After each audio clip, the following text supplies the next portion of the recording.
Panda.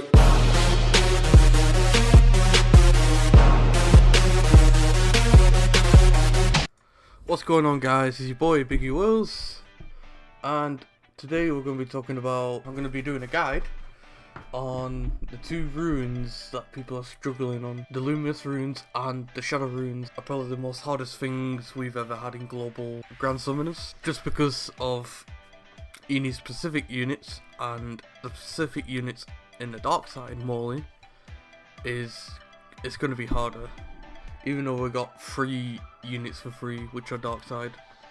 So I'm going to be talking through on how I think it's beatable and what the boss does at specific times, because I've got it all down here.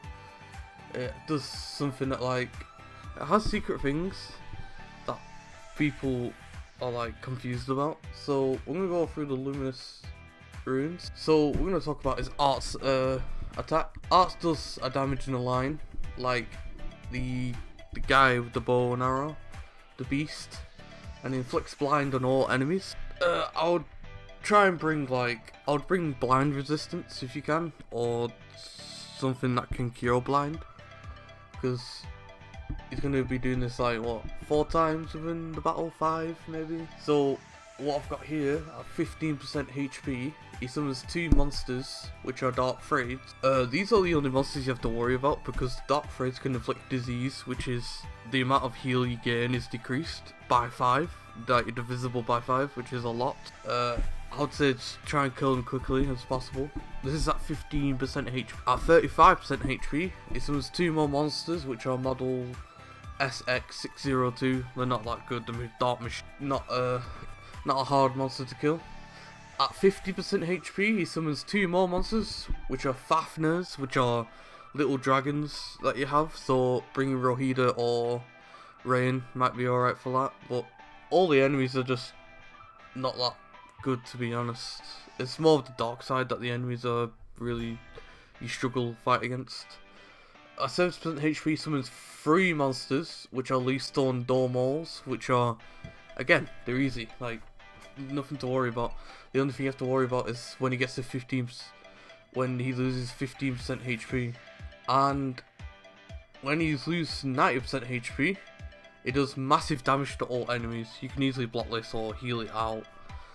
It's just how it works.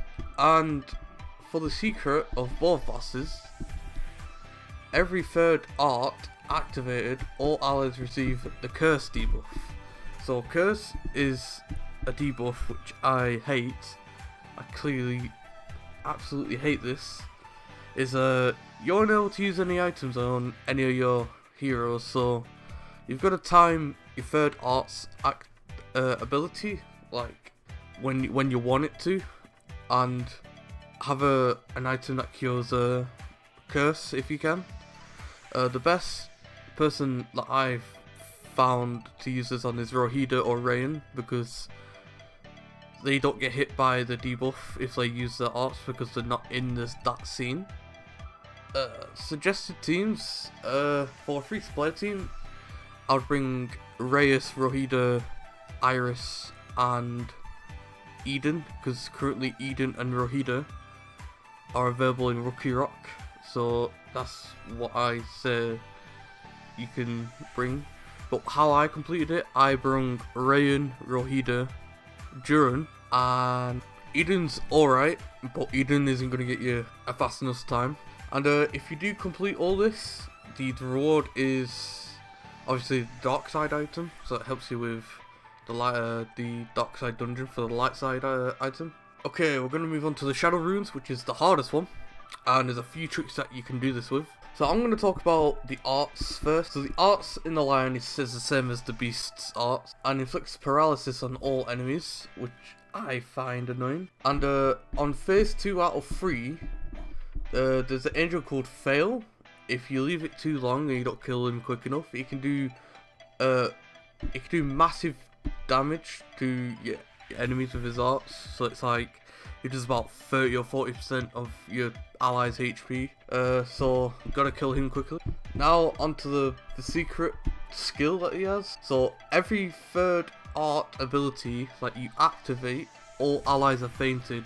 This is what makes it hard, because he has the ability to paralyze your entire team and faint your entire team. Faint is the same as paralysis, but you're unable to move and it can't be evaded or status like alignment. So its HP percentages are different to the light one. At 10% HP, summons 2 monsters called Guardman Rights. They're not that good, so you can kill them really easily. When he loses 25% HP, summons 2 more monsters called Mimosas, like giant blue yetis. They're not that powerful.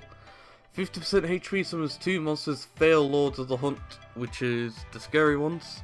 Kill them as quickly as possible if you can, which you probably will be doing, because at that point you'll be probably 3 out of 4 characters, one of them dying. 70% HP, summons 3 Titans. This always gets me because of the teams I use, which are always dying. I'm left with 2. And this just there. And when he loses 90% HP, he does massive damage to all allies.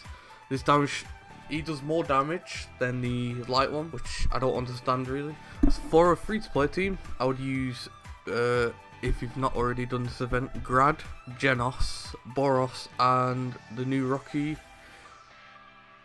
Rook unit, because that's the most efficient way to have a cheap team. But my team was Lily, Rag, Melia, and Grad. Grads, you always want units with high HP with this, because dark teams don't really have a heal slot. But you can use other units like number 2, Rem, and Mad Creator Chaos. I think these are really good to use. There's a few tricks to doing this. So every 3rd activation of arts, he's going to faint your entire team. When Melia uses her arts, she's immune to all status alignments most of the time, because of her arts. She's physically not there. So using Melia could be really good.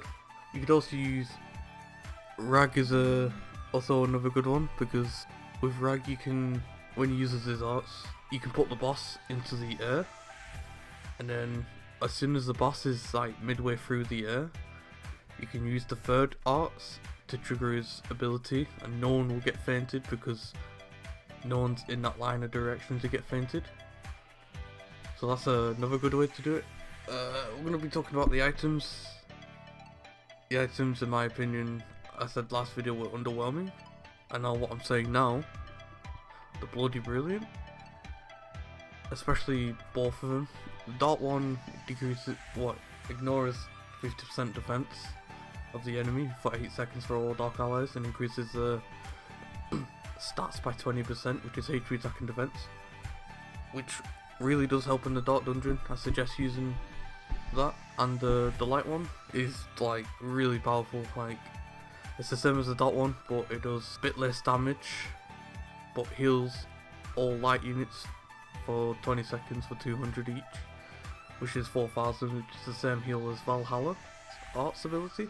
This has been your boy, Biggie Wills. This is been my guide. If I said anything wrong, or you think there were better ways to do it, leave in comments down below, and I will see you in the next video.